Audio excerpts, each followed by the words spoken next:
Pat Daugherty is an NFL writer and podcaster at NBC Sports Rotoworld, and he's the king of player news blurbs. He's a Missouri native, a dad of many, a Jeff Fisher scholar, and he's very aware that he sounds like Charlie Day. These are his late round perspectives.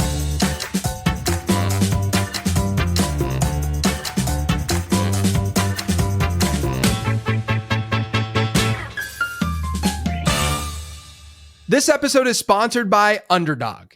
Underdog is the easiest place to play fantasy sports, and they give you a ton of different games and contests to choose from each week.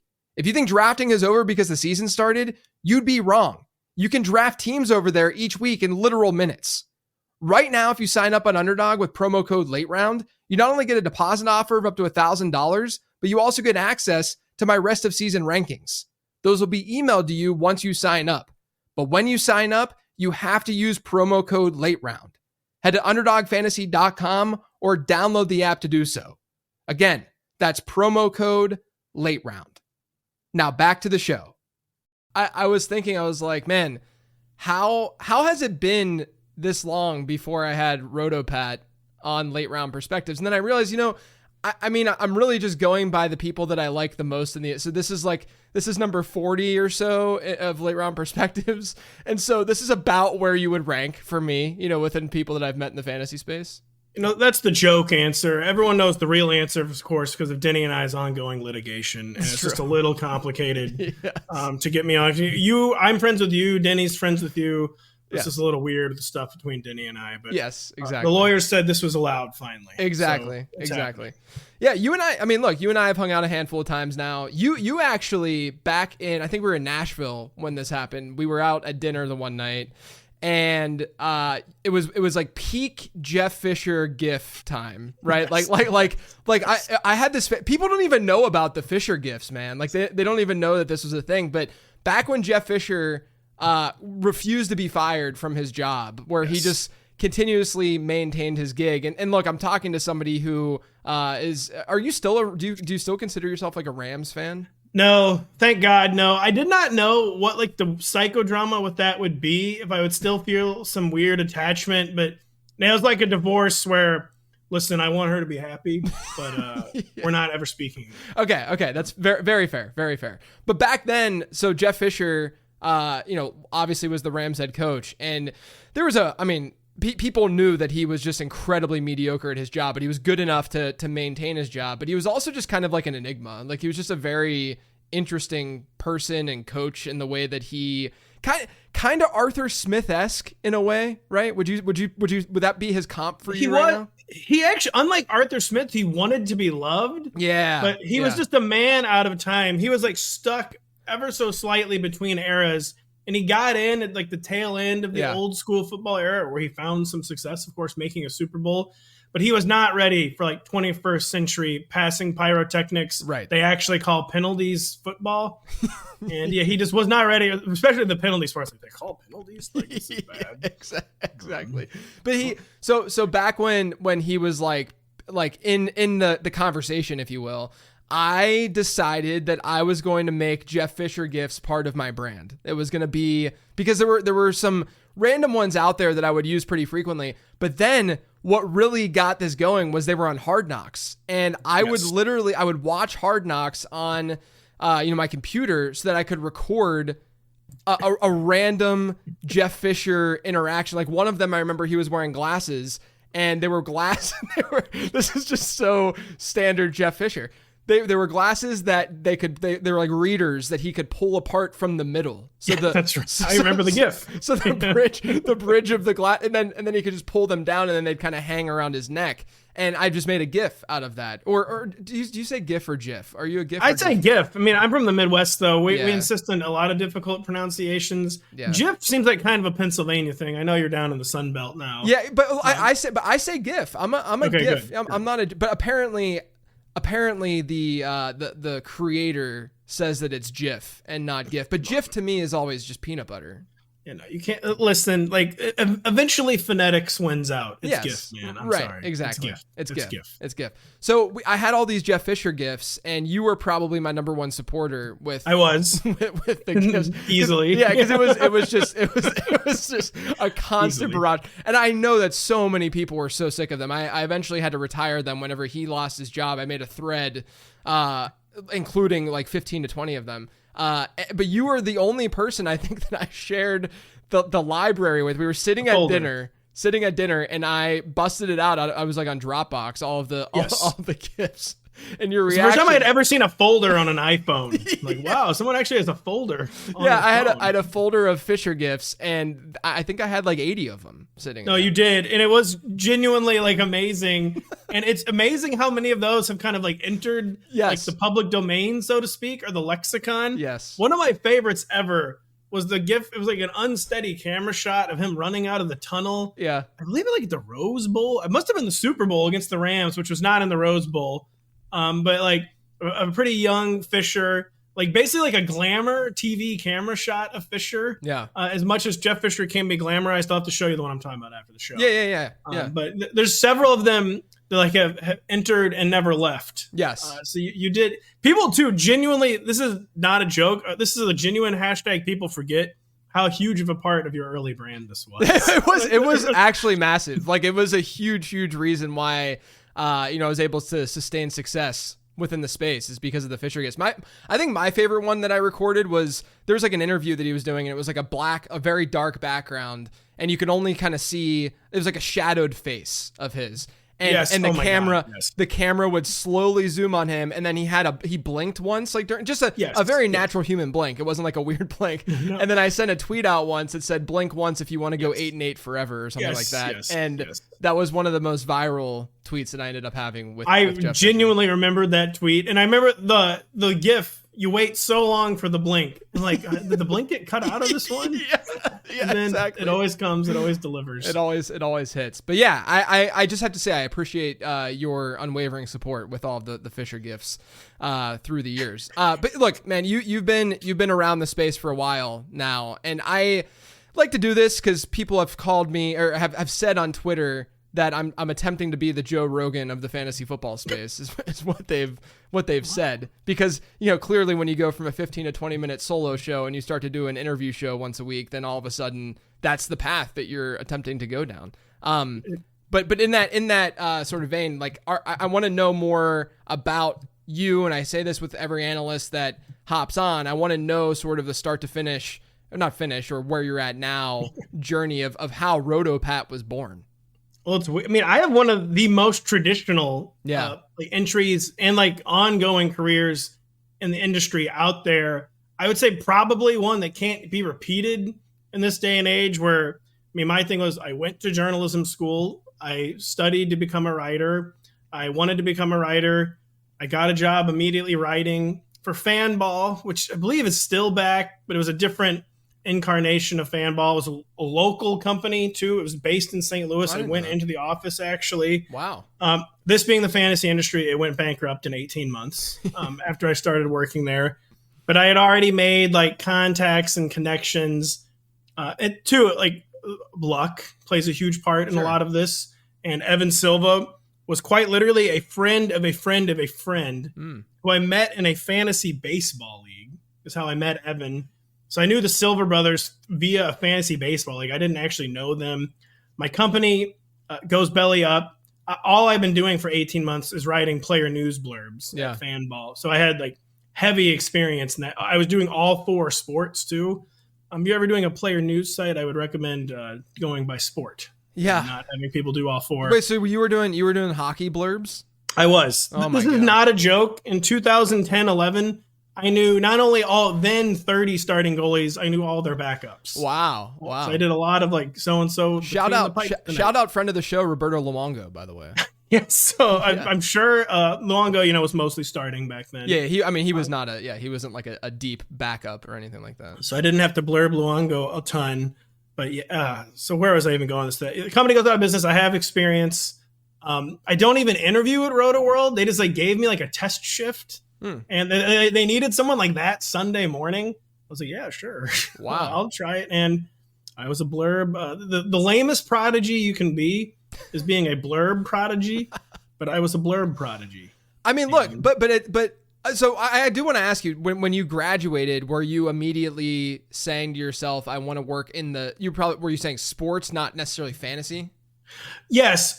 So some people do get into the fantasy industry and they're not even necessarily fantasy guys. Yeah. I was thankfully a fantasy football fanatic. Gotcha. Which this is not, and fantasy baseball. I was a real big fantasy baseball fanatic. And this is really obvious advice, of course, but even now you'll still come across people who like clearly like aren't playing fantasy sport. Like they played or they have played, but they're not doing it like maybe on a daily basis. Yeah. And like they love sports, they love football, but they're not into fantasy. That is a hindrance. Yeah. Like it's obvious when someone like does not play the way we did. So like I wanted to be in sport. I didn't really know what I wanted to do. I wanted to be a writer. Yeah. And in college, I did zero sports writing, but I kind of always secretly knew that I probably would do sports writing. But I just like, for some reason, I don't know, it was arrogance or whatever. I was like, I'm not even going to do, I'm just going to do other kinds of writing, see like what I might be good at. But yeah, I played a ton of fantasy sports in college. Gotcha. And too, like to get this job, I replied to a Craigslist ad that didn't even list what the company was. So another thing that's probably, wouldn't happen today. So it was traditional back then. I would say probably not repeatable in this like really fractured media environment. Yeah. Well, tough economy back then too, because I graduated around the same time, and it was not fun. You were talking about tough economy in the journalism sector too. Oh. Like, all I heard in J school is about, another great paper went bankrupt today. Yeah. And it was not good times in the journalism. It's never good times in the journalism industry, actually. Yeah. Very volatile sector to be working in. Yes, it sure is. So you've been at Rotoworld since? Yeah, I mean, like since 2011. Yep. Which some people. So I've always loved the job. I've always loved the company. There's been other opportunities, of course. It's just been such a good fit for me. Mm-hmm. And two, like it's so rare in this modern media environment to be one place for 13 years. Yeah, I feel gracious for that, and gonna keep doing it as long as I can, I think. Yeah. And I don't know if I'll ever mix it up at some point, but I love the job, and I love stability. I've got the one stable fantasy football job in the entire industry. Yeah, which does not exist in this space, and in most of the, like you said, in most of like the content-driven, journalism-driven type spaces. But within Rotoworld, you've been doing player news stuff. You said you started even doing that at Fanball out of school. I would say that you're the king of player news within the fantasy space at this point. I mean, you are. You can take that however you want. You are, Pat. Let that be. Just let that settle. You just don't deny it. Just let it be. Okay. You are. I mean, I love it. Don't get me wrong. Anytime someone says something like try to be, it is very cool. It's just extremely cool to be known for something. Of course. There are other people as good at it as I am. So many people who've been as good at it as I have been at NBC. Yeah. But I would be lying if I said it wasn't amazing to be known as like the funny blurb guy. Yeah, you're the player news guy. And like if there's if you've been reading Rotoworld for, the decade that you've been there, chances are when you've laughed out loud at any of the blurbs, like you've played a role in that. Obviously there's people that are doing, similar things and like being funny. And so I'm not trying to say anything negative about the folks who have been in and out of Rotoworld, or even like Denny, who's there now. But like you have, I know when a blurb was written by you at this point. Well, it's funny. Mutual friend Chris Harris always knows. He'll text me like, "This has to be you," and it's always me. But I will say to the young people, one of the benefits of getting a reputation, especially a good reputation, is that now anytime there's a funny blurb, people do just assume it's me. Yeah, a lot of times, no, that was Denny. No, sorry, that was Rivers McCown. Yeah, like that was Kyle. But yeah, getting a reputation and then maintaining a good reputation. So like, don't be getting in online arguments all the time. Yeah. Maybe don't be like leaving jobs in a huff all the time. Yeah.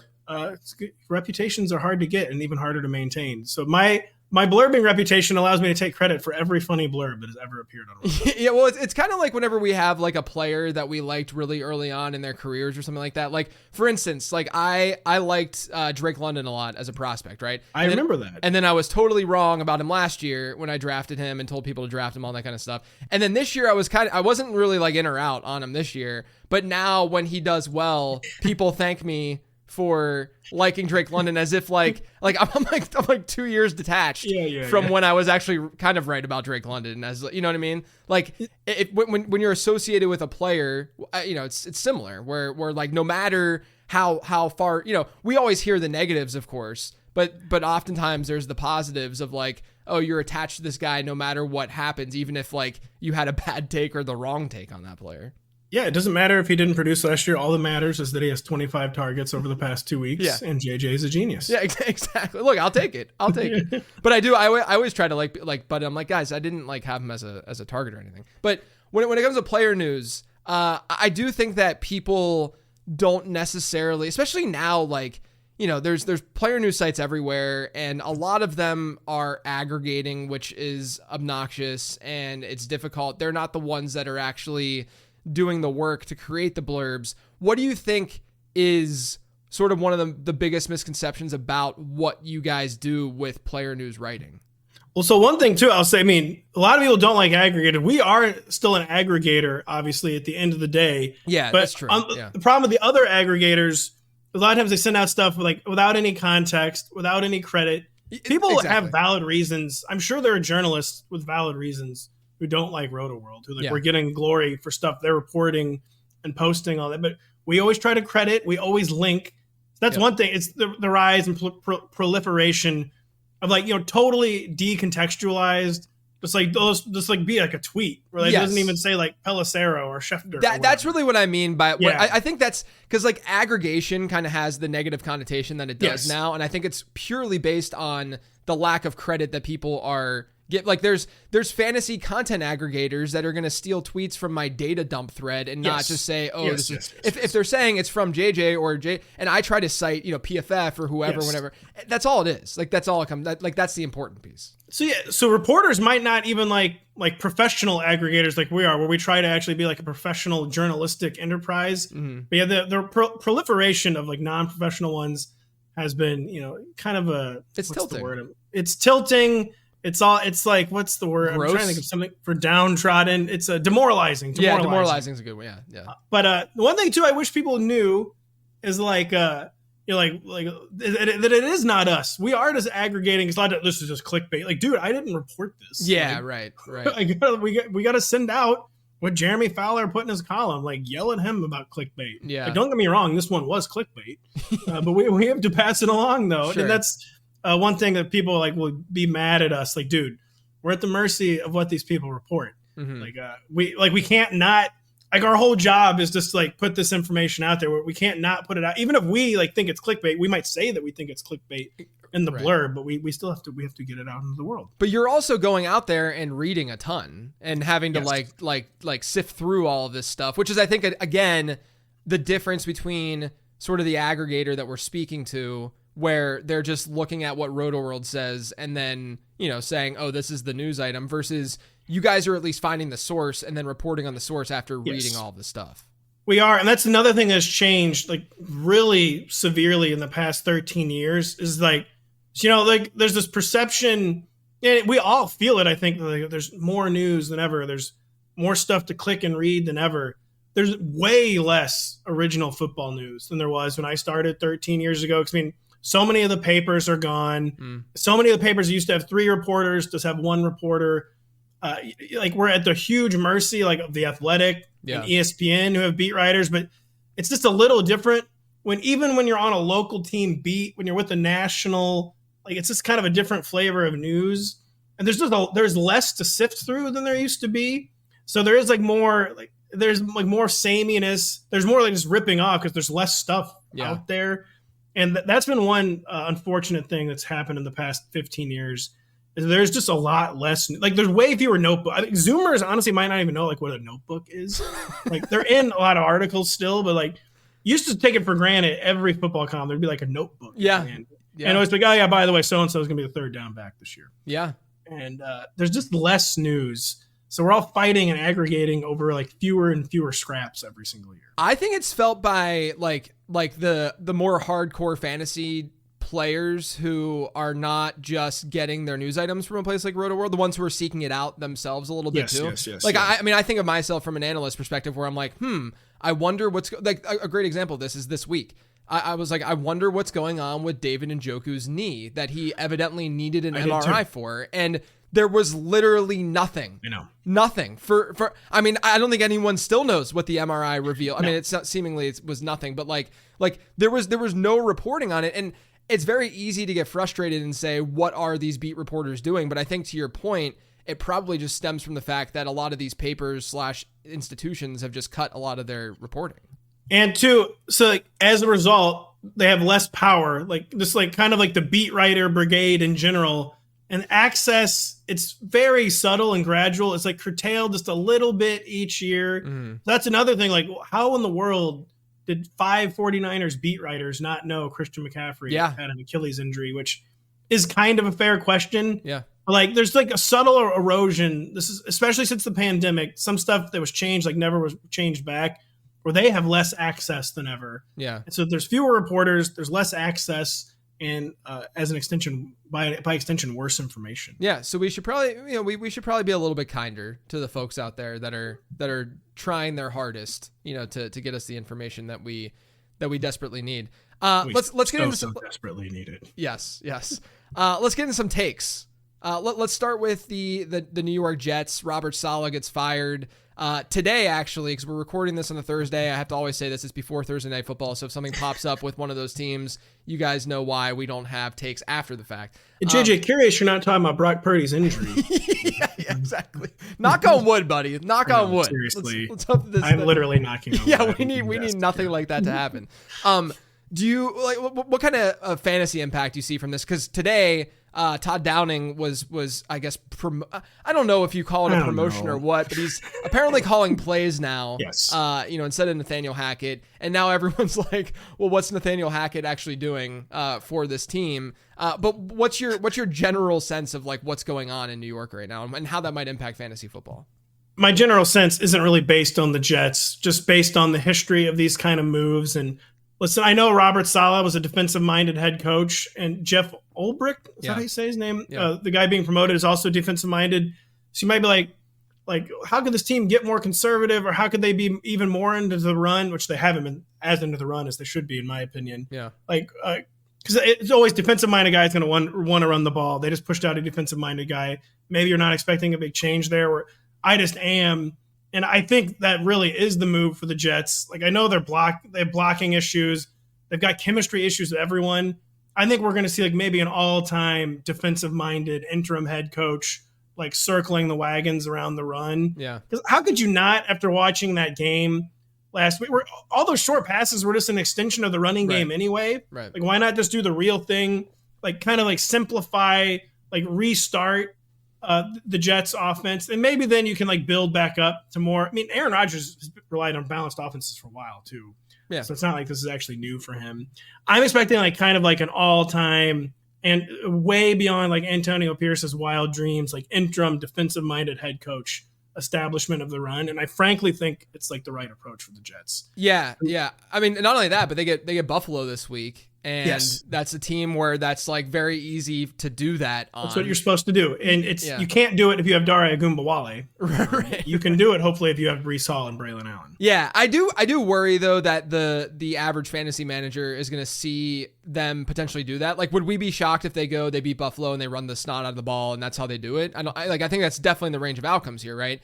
And then I think that there could be a sort of whiplash effect of that, of then people assuming that this is the way the Jets offense will operate without really layering on. It seems like this year more than ever, people aren't layering on matchup stuff enough. Like they're not looking at the fact that like, it's like, oh, Andy Dalton was so much worse in week 5 than he was in week. Well, yeah, he played Vegas and Cincinnati. Like, what did you expect him to do whenever they go and face Chicago, who's been amazing defensively this year? So like, I think that's another thing to always keep in mind is like, yes, like we can look at the peripheral numbers and kind of see how these offenses will shift and change based on these changes, but at the same time, don't overstate it based on what that matchup says. Especially just beyond just the matchup and the Bills, like you said, where you do want to run the ball. It's like it's a week where they're coming back literally from Europe. They're making all these coaching personnel changes. Kind of just by definition, it's going to need to be a simplistic game. Yeah, true. And they just kind of want to get in, get out. They want to basically do something to like get the taste out of their mouth for the past 2 weeks. was expecting a simple game plan against the Bills, and it's an extremely good point though. Like, just don't assume that it'll be that every week. Right. But I'm just expecting basically a palate cleanser. Yeah. Against the Bills. Yeah. I mean, there's some like very obvious things too. Like if anyone watched that game against Minnesota, you saw that there were some easy plays to Breece Hall in the passing game consistently throughout that game. Like him just sitting in space, understood there's going to, we can't always see every, but even when I went, like I go back and I watch every game every week, and like he had room to work with that they just didn't allow him to work in that space. And that's obviously like, that's, say what you want about Braylon Allen, who's been great, and he's a great, ground game running back, and he can be a great early down running back. And I also think that he can be a bell cow in this league. Like I liked him a lot as a prospect, and he's already proven that. But Breece Hall's bread and butter is his receiving. Like he's a top tier receiver in the league, like top 5 in the league at doing that. Allow him to do that, and you can still use Braylon Allen. That's fine, but like allow Breece Hall to get that 15 to 20% target share in your offense. He's going to be able to break one eventually. Maybe the operation was just too sped up. I mean, he attempted like over 50 passes, so it is surprising that Breece Hall, especially in that game, I think it was like 3 catches. Yeah, he had like an 8% target share. Yeah, just totally insane. But their whole, anyone who watched the game, like their whole operation was so out of sync, so out of whack. Yeah, to the Jets, it's been back to back like elite defenses. Yeah, their schedule has been just like comically difficult. Yeah, and staying hard. It's the Bills, then it's Mike Tomlin. Like, it's just like they cannot catch a matchup break, kind of, but it's not as Aaron Rodgers, we know, still looks physically, honestly, probably shockingly good considering his circumstances. Right. Or hopefully, knock on wood again, we have seen the low point. Yeah, second half of the season, hopefully, from a fantasy perspective, things can turn around for them. We also, across the league, have a couple of rookie quarterbacks stepping in. We get Drake May in New England. We get Spencer Rattler in New Orleans with his Derek Carr injury. I'll ask you about both of these guys. Do you think that Drake May will end up being an upgrade for this New England offense? And then with Spencer Rattler, are you worried about their big 3, which is shockingly a big 3 with the way that Rashid Shaheed's been playing, but with Rashid Shaheed, Chris Olave, and Alvin Kamara? I mean, yes and yes. Yeah. But also, I mean, like the Patriots had to make them. I don't understand like the narrative that's been around the Patriots and like that they can't play Drake May. They can't put Drake May into this situation. Yeah. Like as if he's going to be the first rookie quarterback to ever play behind a bad offensive line. I and know. We know that's bad. Of course, the alternative is that we'd rather put him into a good situation. Like, when is that going to be in New England? Like, he's not going to wait 3 years. Like, let's just wait 2 years while we totally rebuild our offensive line. Exactly. And like this idea that it's just like irresponsible. You can run out the clock on a season when you're trying to get like a top 3 franchise quarterback. Mm-hmm. You cannot run out the clock on a season where that player is already on the roster. Exactly. Like, it's just like malpractice to not see that player. Yes. And it's going to be so hard for him to create juice of his own, of course, 'cause even though we like his athleticism, we like he's basically the anti-Jacoby Brissett when it comes to like moving around. Yeah. And like what he can bring to the table. The sporting cast is so limited that it's ultimately I think it'll just be honestly they'll be more fun to watch. Yeah. But not seeing many more fantasy points for anyone involved. Are you Drake maybe occasionally will be like a QB2 streamer type play. Are you intrigued at all by like a Jalen Polk in the offense? Well, he's another. I mean, he was a guy that I thought maybe they weren't going to play earlier in the year, and then they did just throw to the Wolves, and then he is not producing. Yeah, and maybe should not have been thrown to the Wolves. But yeah, I mean, you would like to think they had a lot of reps together over the summer. He's someone who stands to benefit the most. Yeah, I mean, Pop Douglas is already. There's no difference between Pop Douglas's floor and ceiling, you know. and I mean, it's not like Drake May is going to unlock Hunter Henry. Not like he's going to unlock even Kendrick Bourne. We have the one guy where, like, when you look at the roster, like, who could benefit from, if not even necessarily improved quarterback play, just livelier quarterback play? It is Jalen Polk. Yeah. I would agree with that. All right. So then in New Orleans, are you worried about all 3? And then is there one that you're maybe more worried about versus the other guys? Well, so first off, do you think Spencer Rattler is good? I mean, did you like him as a prospect? I think so. I don't do a ton of quarterback prospecting, but I do think that we are very quick to get excited about day 3 type players, and that's one of the fears that I definitely have. And with prospects, like, I watch a ton of college football, but I just watch it totally as a fan. Right. And when I was watching, Spencer Rattler for like 5 years, never once did I think, oh man, I can't wait till this guy. I know that he excited some people in the pre-draft process, excited some people in the preseason, but like this is another team where you did not need to give them an excuse to like go more conservative. Where they opened up the offense the first 2 weeks, and like at the first sign of adversity, like they closed it back up. Yep. So we know they're not going to do anything cool with the rookie.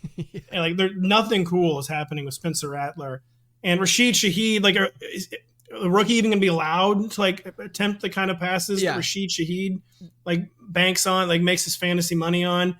And like Olave, as frustrating as he is, I think it's pretty safely banking like 6 to 8 low upside targets where he's going down to like the 2-3 borderline instead of like the 1-2 borderline.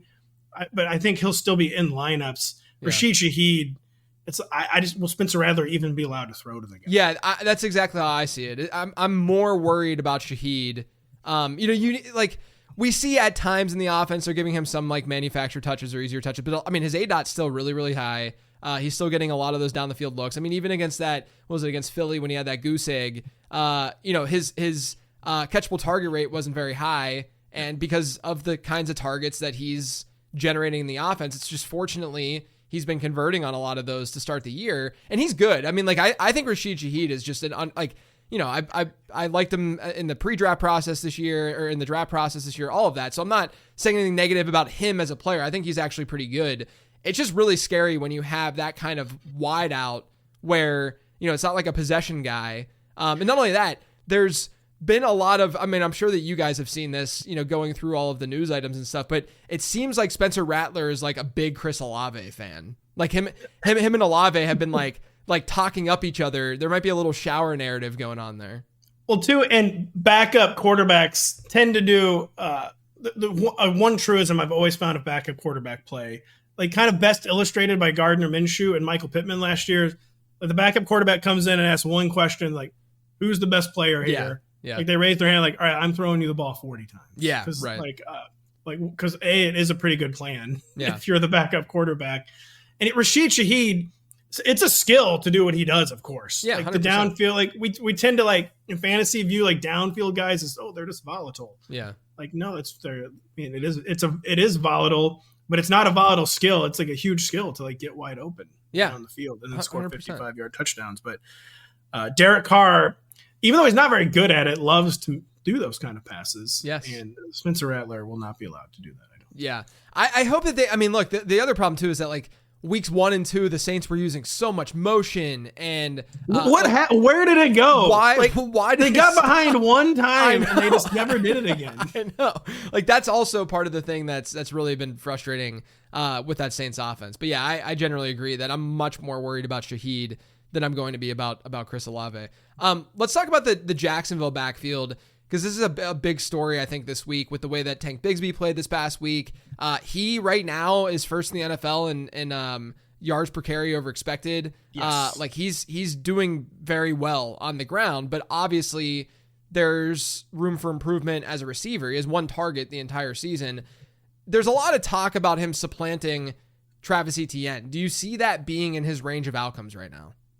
I mean, I do, and I understand people not wanting to just overreact to it happening one game finally, because he hadn't out-carried him all season. He had tied Travis Etienne in carries once heading into week 5. He had not out-carried him.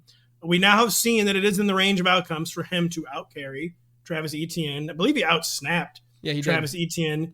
And like Doug Peterson is funny, like where he's like, no, we still haven't had the change in the guard. Like Etienne banged his shoulder again. So it's never good news when the good news is that you were hurt. Yeah. So like that's not, I don't even view that as a good thing. Oh, the reason Tank was playing over him is because he was hurt again. So that's bad for Etienne. This is what Peterson wanted, of course. Yes. Like all off season, they thought we need more from Tank in year 2 or whatever. And like we need to take more off of Travis Etienne's play. They knew he was miscast. Yeah. So they wanted this outcome. I've been a little surprised by this, like their hesitance to like commit to this. Not that they've been hesitant to give Tank Bigsby work. They have been giving him work, but I think this is something they wanted to happen. It is happening. it was a really good matchup, of course, against the Colts. Yeah, right. But what do good players do? They take advantage of good matchups. Tank Bigsby had one of the best rushing performances by any player all season in terms of like film. Yeah. Like those touchdown runs, like, dude, like this is insane. I think it is happening, and I'm kind of like, why would it not happen?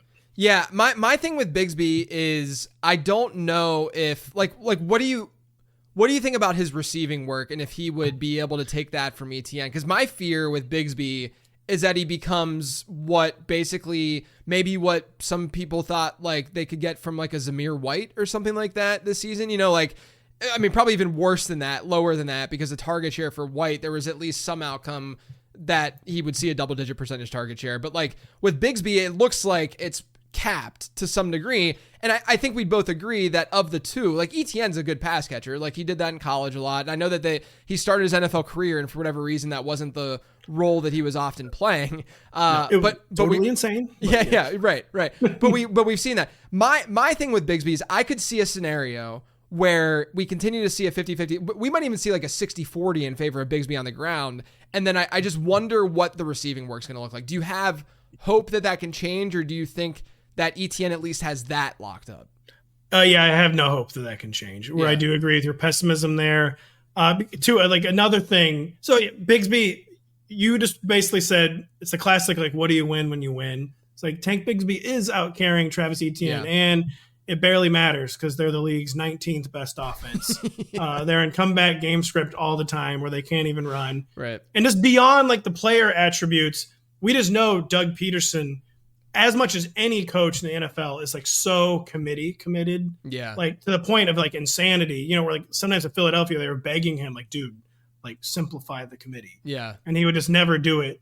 And like he's been just so uncomfortable not having the committee the past few years with Travis Etienne, where he's been dying for this. And I think this is his ideal backfield. Yeah. And that is the problem. I think Tank Bigsby, if I had to guess today, will outcarry Travis Etienne rest of the season. Yeah. But Travis I don't see any threat to Travis in the receiving game. Yeah, I do wonder too. I mean, do you think that there's a non-zero chance that they deal ETN?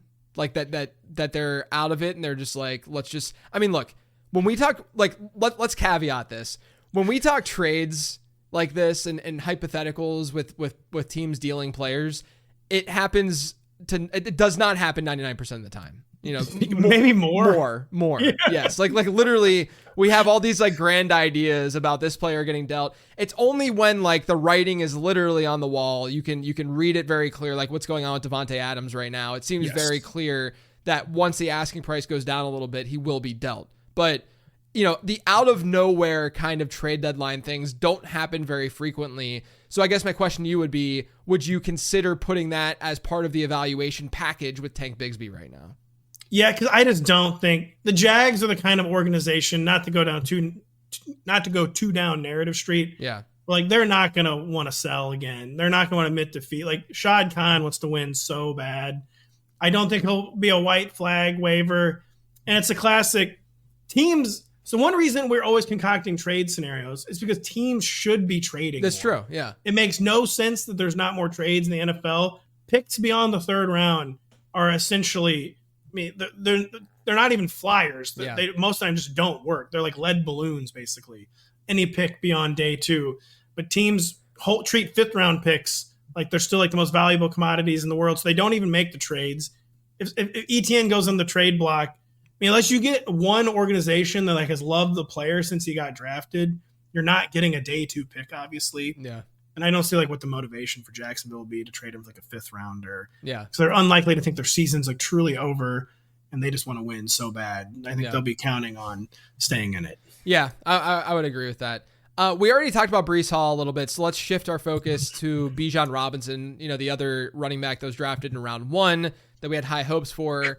And look, it's so strange how Robinson and Hall have basically gone down the exact same path this season. Like going from after week 1, I think we all looked at them and we were like, wow, they're going to be, they could give us like CMC production this year. Mission accomplished. Yeah, right. Yep. Like everything looked good. And then week 2 was like, okay, this still looks okay enough, but you know, there's some variant, whatever. And then the last couple of weeks, it's just been pretty pitiful from a expectation versus reality standpoint with the workloads that they're seeing. You know, like I said, we talked about Breece Hall.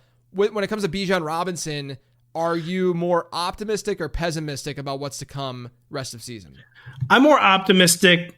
So last week felt like kind of like the low point for Bijan, but his snap share like actually ticked back up last week. Yeah. And Algiers ticked down ever so slightly. And Algier, as the change of pace guy, a lot of times you get like, touches where it's easier to be efficient, kind of. And he was really efficient the first 4 weeks, but I don't think Tyler Algier is going to be a more efficient runner than Bijan over the course of a 17-game season. And that was finally borne out in week 5, where Tyler Algier came back down to earth in the efficiency department. Bijan clearly looked better. Oh my gosh, that one move that in the open, like he's so ridiculous. He does things that literally no other running back in football can do. And they do things that no other coaching staff does, where they apparently only giving him outside zone run. Yeah, like give him one normal carry, man. Like how can you see? So that part is annoying. The NFL, it is insane at running back, where it doesn't matter if you're literally Bijan Robinson and a top 8 pick who you were drafted in the top 8 for the sole reason that you can be all 3 downs. If one coach decides you're a committee back, it's like the Duke Johnson rule. Like you're just a committee back the rest of your career, no matter what. Yeah. And I am worried that is maybe happening with Bijan, but he does have the strong side of the committee. The overall offensive environment improvement is, of course, very good news for him. Like Kirk Cousins not being dead after all. Yeah. Like Bijan, I think we've weathered the worst of the storm. Yeah. It was a needed expectations adjuster. Like, all right, whatever. We're not getting top 3 overall Bijan, apparently. Yeah. But we're still getting like 70% of the snaps Bijan. I think it'll be good down the stretch. Yeah, great matchups coming up too. They get Carolina this week. He should be able to come through. I mean, look, it'll be very, very frustrating if he doesn't come through to some degree. Against the Panthers. At least let's just see that he gets good peripherals and that things look fine, from a target share standpoint, all that. Would you say you're more optimistic about Robinson than Breece Hall at this point? I am, but Breece, a very brave opinion. I don't think it can get any worse for Breece. Yeah. So I think it will only get better. I think we'll get a better Jets offense as we get a simplified Jets offense. Maybe they'll build back up to being like this crazy, complex Aaron Rodgers machine. But I don't see any path forward for the Jets that does not involve like way more Breece Hall involvement. Yeah. It's a more volatile overall situation than the Falcons, so I prefer Bijan. But I think both are going to be much more fantasy managers we're hoping for down the stretch. Yeah. Let's look over at Kansas City, where I kind of just assumed that they were going to go with a running back by committee. So I was right from the perspective of like, don't spend up a lot on Carson Steele and Samaje Perine, but then I was wrong to not spend more on Kareem Hunt because of what he did in week 5 and the kind of workload that he saw. But then on top of that, we saw Juju Smith-Schuster look like it was, I don't know, what year, really, 2019? 2018? Yeah, something like that when he was good at the game. He had a great performance in that matchup as well. Where are you at with these guys? So Kareem Hunt, easiest backfield takeover ever, question mark. And it has to be, yeah. Kareem Hunt, best Chiefs running back since Kareem Hunt, question mark. Pretty crazy, where I was not expecting this outcome. It still only was 63% of the snaps last week. Which is not low. But it's not like he's up in like 80, right, like suffocating all competition, like closed book on the committee. Another guy who's old now, what he was known for his final few years in Cleveland was like lots of nicks and bruises, being hurt a lot, a lot of just wearing down. So I wouldn't be shocked if this is the high point for Kareem Hunt, but also he's way better than Carson Steele. He is. Yeah. And he's probably way better than CEH. And he's just in a way better situation. And I think it's crazy. He could be one of the waiver wire ads. Again, this is not a brave opinion. Yeah. But there's reasons to think it won't continue, but there are plenty of reasons to think that it will continue. And I fall more on the it will continue end of the spectrum. Yeah, it's crazy because everything that we study points to him not being this, right? Where it's on the tail end of his career. He's already, it's not like he was like good last year, or it's not like we're talking like one of the most efficient running backs in the league that's then stepping in after being, after teams not wanting him, right? And him doing what he did. I think that there's this is sort of like the human element to fantasy football and to football that is just difficult to really measure, where, we're looking at trends and we're looking at history to say, this is what should happen based on what we've seen historically, right? But we also always need to have an open mind that some players can be in better shape or be motivated differently or any of that. And there's just a wide range of outcomes as a result, right? And I think with Kareem Hunt right now, we're seeing a player who has been openly talking about the motivation aspect of things. And look, this is like the least analytical take of all time. I understand that. And people are listening to this and being like, why is JJ talking about this right now? Of all people. Yeah, right. Of all people, when he has a Zap model and stuff.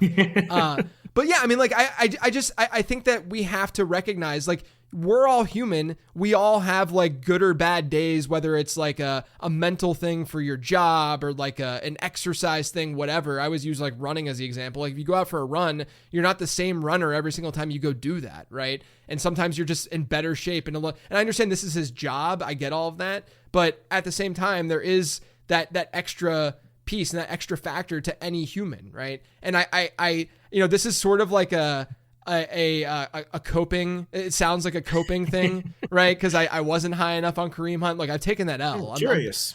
Yeah, exactly. I'm done with that. I've taken that L. But yeah, I mean, I think the one thing that might get in his way would be CEH. Not that I think that he's better, but from the standpoint of like just the annoyance digging into the workload more than we would want. You know what I mean? But he also, it seemed like he's done this on, I think it was 45% of the snaps 2 weeks ago and then 63. Yeah. If he's getting like all the important snaps, which why would he not? Right. Like they're not going to trust the fullback with the more important snaps. Yeah. They're not going to trust some IGP Ryan who they just got right before the season. Who has not looked good at all. No, he looks done. Yeah. They're not going to trust CEH who has just failed every test, unfortunately. Right. So like, even if the snaps hover in like the 50 to 60% range, right, he's going to get all the ones that matter. And it's the easiest backfield takeover I've ever seen. Yeah, I'll say this about Hunt to wrap this up. I don't think he's like a league winner. Like, I mean, he is from the standpoint of like a cost perspective because no one he might accidentally win leagues. Yeah, just from like the value standpoint. Yes, not from the a value standpoint. I mean from the perspective of like he still ran like 40% of their routes, which is a good number, but it's not like a Breece Hall, Bijan Robinson type number. Like, that resulted in a lower target share. I don't know if we're gonna see consistent enough like high target shares for him to be like a true like RB1 in fantasy. But look, if you got him off the waiver wire, you have at least an RB3 right now, and probably like there's a very real possibility that he ends up just being an RB2. More than CH, I'm just worried about, again, you're worried someone might get hurt. I'm worried about the nicks and bruises with Kareem Hunt, who had a really hard time kind of staying 100% healthy with the Browns. Yeah. Are you feeling similar about Juju? To me, I feel better about Kareem Hunt than Juju Smith-Schuster. Juju Smith-Schuster, extremely high odds. That's his most productive game of the season. Right. But with the caveat, this is the difference. Even when it's a veteran who's lost like a step or 5, like this is the difference between plugging in like an experienced, like actually in the past productive NFL player into a Patrick Mahomes system versus Justin Watson, Sky Moore, Mecole Hardman, Kadarius Toney. He's not the guy that he was when he was drafted with the Steelers, or even that he was like 2 or 3 years ago. Like just a veteran who like knows how to play football. Right. Yeah. Basically, who isn't going to just commit a catastrophic mistake. Right. Every time he's targeted. That's like, because people are probably shocked. Like, dude, like how did Juju, after like 2 years of doing nothing, immediately do that? It's a good, like Patrick Mahomes is still Patrick Mahomes. He just hasn't had people to throw to.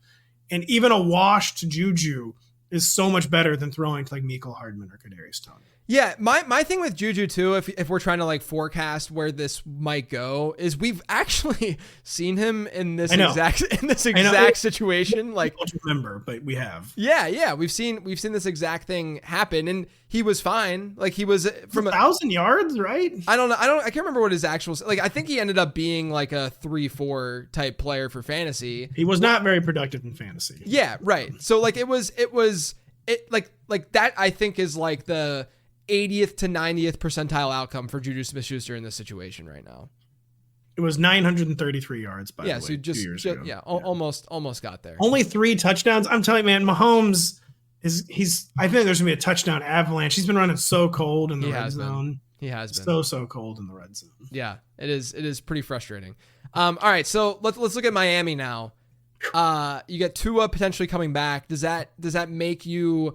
Because I feel like the sentiment is still these guys suck from a fantasy perspective, and they're on bye right now, so like there might be a buy low moment. Do you think this is a buy low moment for Achane, Waddle, Tyreek Hill?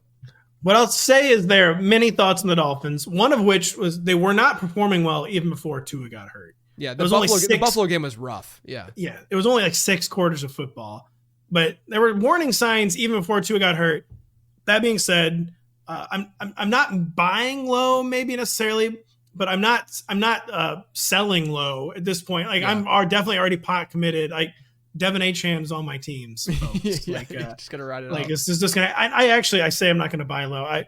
Tyreek Hill. If you can get Tyreek Hill for like someone on the wide receiver 2-3 borderline or something, or even just like a wide receiver 2 you don't love, I probably still make that trade.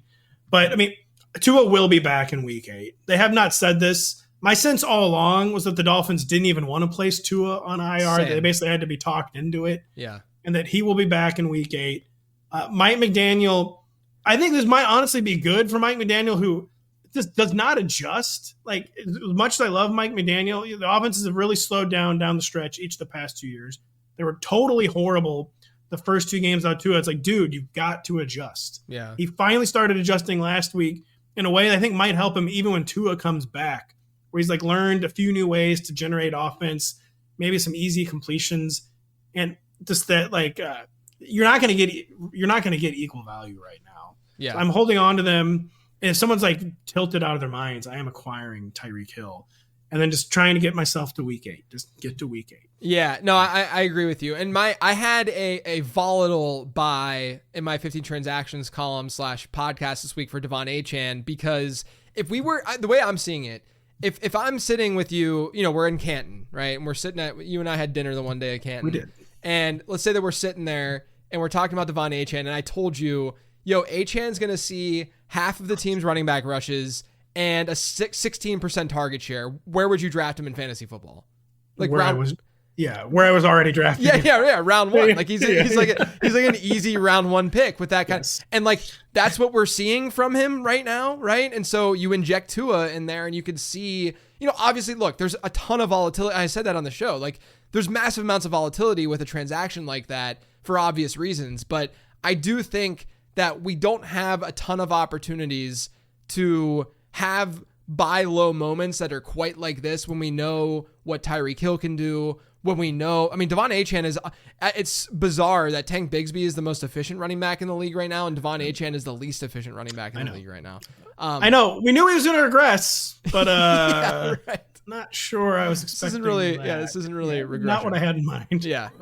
So I think it really, this kind of stuff usually just comes down to risk tolerance at the end of the day. It's true. And I tend to be a more conservative player. But even that being said, a few weeks ago in my Guillotine League, I knew no one would be bidding on Jalen Waddle. Yeah. It was one of the reasons the team got the blade.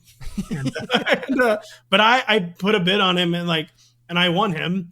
And because I was worried about how they didn't look good even before the injury. But there's just no way they're not going to be productive players. Yeah, right. Even if it's like they don't meet expectations, they're going to be productive players. And yeah, you probably are right to be buying on all 3 and not just Tyreek. Yeah, as the week has gone on, which is why I like doing late round perspectives, because then I can kind of like reflect on some of the things I've said and like more, after I've done more research and stuff. The more I'm just like, let's just buy them. Like, let's just go for it. Just be legends and just go for it. just freaking go for it. Like even people are. I think people are really, really low on Waddle because we know what Tyreek has done, and there were already some question marks that people had about Waddle. I was really high on Waddle entering the year, and we saw despite the performance of the offense, Waddle had an okay start to the before Tua went down. It wasn't like a horrific, he's not being used at all kind of situation. So if you can throw bench players at Jalen Waddle right now, I would do that all day long. I would too. It might coming in the year is man, Jalen Waddle ran so cold on touchdowns last year. Yeah. I'm looking at even amidst the apocalypse, he's catching 4 passes every game. Yeah. His yards per route run last year was better than the year before that. He's an extremely good player. The unfortunate side is that he's got the Deontay Johnson thing in him where it seems like he gets hurt every game and then he's out for a chunk of it and then he comes back and he's not 100%. and it's just very frustrating. It is, yeah, because he like doesn't miss games, right? But he's always hurt though. Yeah, he misses quarters, not games. Yeah, exactly. Which missing quarters is the silent killer. Yes, yeah, it truly is. Another running back who all of a sudden is good, seemingly, is DeAndre Swift. But is he actually good all of a sudden? I think his environment is much better all of a sudden, is what it really boils down to. And the DeAndre Swift revival, I think, is definitely about the Bears' shifting approach, which their initial approach never made any sense. And that was one of my most biggest summer regrets, is only looking at the Bears from a fantasy football perspective. Oh, this is amazing. Yeah. They're acquiring all these guys who are going to be good at fantasy football. And we've never seen anyone do this with a rookie quarterback. I don't know why more teams don't. And that's why they don't do it, because they have to be protected before they can do anything cool. Yeah. and Caleb Williams was not protected and was not doing anything cool. Part of it, of course, was his own struggles, and he has settled in. Yeah. We've seen the Bears go just way run heavier the past 2 weeks. I feel like take a much more sensible rookie quarterback approach. And thankfully, just kind of the calming down of the entire offense has been good for DeAndre Swift. And he's being used in RB1. He's getting almost 60% of the rushing attempts, I think. He's of course getting looks in the passing game. The touchdown chances are now materializing now that it's not a bottom 5 offense. Yeah. And I've always wondered if DeAndre Swift is actually good. But I at least think his situation at least looks like it's going to be good now. Yeah. And shocker, he's been more productive with the situation improving. Yeah, he's one of those players that when he retires, we're gonna be I don't know if he was I don't know if he was good or bad. He was ever good. Yeah, I have no idea. I have no idea. But he obviously, Roshan Johnson's getting some goal line work. That's a little bit of a buzzkill. Yeah. But it's just so interesting how the narrative shifts when DeAndre Swift's peripherals have been nearly identical throughout the entire season, all year long. And then they get, a little bit better matchups and the offense starts playing a little bit better. And then all of a sudden people are like, yeah, DeAndre Swift is great. When literally 2 weeks ago, people were ready to just throw him on the waiver wire. Which, I was not immune to that, but it was so much about having a rookie play hero ball they were doing with Caleb Williams was one of the most catastrophically stupid approaches I've ever seen to football. Agreed. Yeah. And I was immediately how did I buy into this? This was so stupid. I like Caleb Williams too, but it doesn't matter who you are. You cannot be having a rookie playing hero ball in his first 2 or 3 career starts. Yeah. But they seem to have somehow weathered that storm though. Yeah. Are there any offenses, we're talking about the Bears right now. Are there any offenses that have started maybe even worse than Chicago that you think could turn it around during the second half of the season? I think the most obvious turnaround candidate, and it's not like they've been bad, the Texans, man, get out of your own way. Open up the offense a little bit. Let CJ, every time, it's CJ Stroud has to remind Bobby Slowick, dude, I'm CJ Stroud. Seriously, look what I can do. And he did that last week with the touchdown to Nico Collins where he then got hurt and went on injured reserve, undermining my improvement argument. But so again, not that the Texans really need to improve. I think we're going to see a more explosive, more prolific Texans offense. I mean, there's a lot of obvious ones, the Bills can't be worse. I feel like the Chargers, even, to be honest, they're not going to become a fantasy juggernaut. I don't think it's been a comically bad Jim Harbaugh outcome so far. Yeah. But I think a lot of it, Justin Herbert has not been healthy since early in the summer. Probably a really well-timed bye for Justin Herbert. Lad McConkey was kind of percolating before the bye. Quentin Johnston looks like he'd be a fine role player. I think maybe the Chargers won't be so comically Harbaugh-ized. The Packers are another one, kind of as he gets healthier, as they get more reps. These are still really young receivers. Right. I feel like they'll be better, but I don't know. The Jets, just accept who they are. Maybe dude, Brees Hall, Garrett Wilson, this has to be the focus. We'll all get better when we focus on that. I don't know. I didn't have any ones I felt super strongly about though. Do you? What do you feel about this take? You ready? The Tennessee Titans. I mean, it makes sense because if you're going to place a bet, why not bet on talent? And they've got 2 really good running backs, a very good receiver core, the kind of receiver core where even the number 4 in theory is at least intriguing, and Traylon Burks will probably get cut. But and Tyler Boyd is still a fine number 3. The Titans improvement though might come when Mason Rudolph is under center, JJ.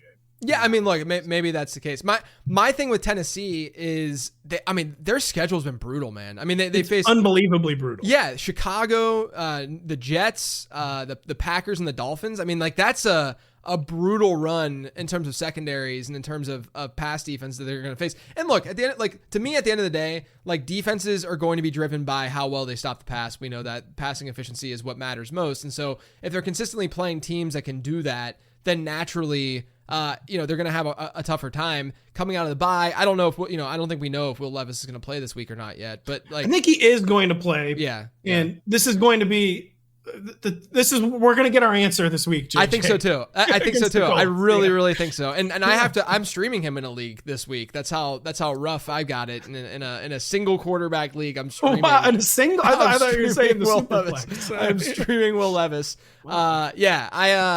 I don't know, man. I was bullish on them as like a high variance kind of pick this year, as like really outperform expectation. And then, I bring this up all the time, but I did my like early season schedule analysis episode in late July, and they were a team that had a bad early season schedule. And then I'm like this is why I do that show at the end of the day, because like even if we can speak away the reason as to why maybe this has gone on with the Titans offense and say schedule related, right? We still in the back of our heads are like, yeah, but they've been like, Will Levis has been horrible. But like the things that Will Levis has done, like, the week one when he made that ridiculously stupid play against Chicago, right? Some are saying indelibly stupid. Yes. Those things though matter a lot less if they were in an easier matchup where he was performing otherwise, right? Like where he wasn't stuck in these spots where, a lot of his passes, a lot of his dropbacks were a little bit disastrous because of the matchup. And you have to wonder, like, if that happens against Jacksonville, are we feeling the same way? I don't know, because he's probably playing a little bit better against Jacksonville, And it's just a really, really, everything about this week 6 against the Colts is well-timed, because a young quarterback who had been struggling, a really well-timed bye in week 5. And then just the best possible matchup you could ever want coming out of your bye. And Colts defense is like barely taking the field. Yeah. But if he struggles this week, it's over. Yeah. I would largely agree. But I also think like right now it could be a time where you're throwing that dart at DeAndre Hopkins or Calvin Ridley and like again, it's all about cost to acquire. I'm not giving up anything significant to get these guys. There's no chance, right? It's just, you're right. We loved, Denny and I talked about, we liked the setup coming this season. We get like a modern NFL play card, one who says he's going to pass on first down. Right. A team that like aggressively signaled they want to score more points with the way they pursued offensive talent. But yeah, if they can't do it against the Colts, JJ, I know we've got serious problems. I know it'll be an issue. The last thing that I want to talk to you about before I let you go, we're kind of in this fantasy football world where there's only a handful of players who are like really performing well. If you have one of those guys, you're feeling good. If you don't, you're struggling a little bit. Now, fortunately, I think last week things started to normalize a little bit, and we saw like more of the bad offenses scoring touchdowns, which was nice to see because it evens out fantasy a little bit more and it makes it more entertaining. But amongst the players that are kind of performing well, are there any that you think are sell candidates right now? So we saw more points last week, and then we're seeing higher totals this week. Yeah. Maybe sanity is returning to our game. JJ, so we're still seeing several totals like below 38. Yeah, I mean some of the team totals this year, it's like Iowa football. It is genuinely astounding. I mean, like, Chargers are essentially becoming the Iowa of the NFL, which again, I love to say the Chargers might play better offense in the second half of the season. But I mean, not trying to be trollish, but like Saquon Barkley was the first guy who came to mind for me. Like he's still like barely involved in the passing game. Like a lot, his huge explosion performances came like when AJ Brown was injured. He had an explosion performance in week 1, but like they've been so banged up at receiver that they had to put maybe more on his plate. Like Jalen Hurts doesn't look as explosive, but it's still Jalen Hurts competing for those touchdowns. And Saquon's been running really pure on touchdowns, hasn't been catching passes, has the injury history, of course. Yeah. Where it's not like you got to get Saquon Barkley off your team. Sure. But I don't think Saquon's going to finish as the RB1 overall. I don't know who's going to overtake him, but I just don't love Saquon as the RB1 overall bet. He's never going to be more valuable. Like, say if you have Saquon on like a 2 and 3 team, maybe try to trade Saquon for like 3 usable pieces. Do the rare deal where you trade the best player, Yeah. like get depth or whatever. Saquon was someone. I feel like I'm being a troll though. No, when I say Saquon, but I wish he was catching more passes, man. Yeah, I agree. From a peripheral standpoint, like Saquon is playing over his head for sure. Like when you just compare production versus, the kind of just general usage that he's seen, I'm pretty sure my numbers have them with a pretty good rest of season schedule for him, which is one of the things that I would be a little bit hesitant with. But like to your point, like I don't think he's far and away the best player in fantasy football, which I think there are people out there who probably think he's far and away the best player in fantasy He's football. just, totally defaulted into RB1. It's basically because everything around me, he's played well, but no one else is playing well, and he's kind of just defaulting into RB1 overall status. Right? Yeah, no, I like that call. Kareem Hunt will, of course, never be more valuable. Our guy, Kareem. Yeah, I was going to say maybe Kareem Hunt for Saquon. No, I'm just kidding. Yeah, sell high on Kyle Pitts, by the way. Yeah, there you go. There you go. I don't know. I was hard to come up with in a year where like everyone's struggling. That's what I'm saying. It's hard to be like, this is sell high. I do 15 transactions every week, and coming up with sell candidates this year is difficult because I don't have much conviction behind some of the sell candidates. I mean, there's some that I definitely feel okay about, but like it was like I had J.K. Dobbins after week 2, that kind of stuff. That was pretty. But it was like, it was kind of like a low hanging fruit one. There's not because at the end of the day, like if you're like even like Jaden Reed right now, I talked about this with Dwayne McFarland last week, where Jaden Reed has a sub 20% target share right now in the Packers. It's like just below 20%, right? That's not what we see from wide receiver ones like ever in fantasy football. And we know that he's doing unsustainable things when he touches the ball, but we also know that, he's kind of like a Deebo Samuel type. Like he's got that in him to be, the outlier to some degree with some of these metrics. And I also think that I said this last week, the market finally caught up this week, but people were still like way too low on Jaden Reed, despite, how he was performing and stuff like that. But it's really hard to go on and say, sell Jaden Reed when there just aren't many players that are doing anything close to what Jaden Reed's doing right now. Would a really, I thought of a really stupid one while you were talking. Let's hear it. Would DJ Moore be a sell high? No, I like that. That's not a stupid one. I think that's. I love DJ Moore. Yeah, me too. But like the target share was fine last week, but I worry about the raw overall target totals as they kind of play this more like protect the rookie style football. Like Keenan Allen is, at some point gonna command like 10 targets in the game. I feel like Rome is gonna.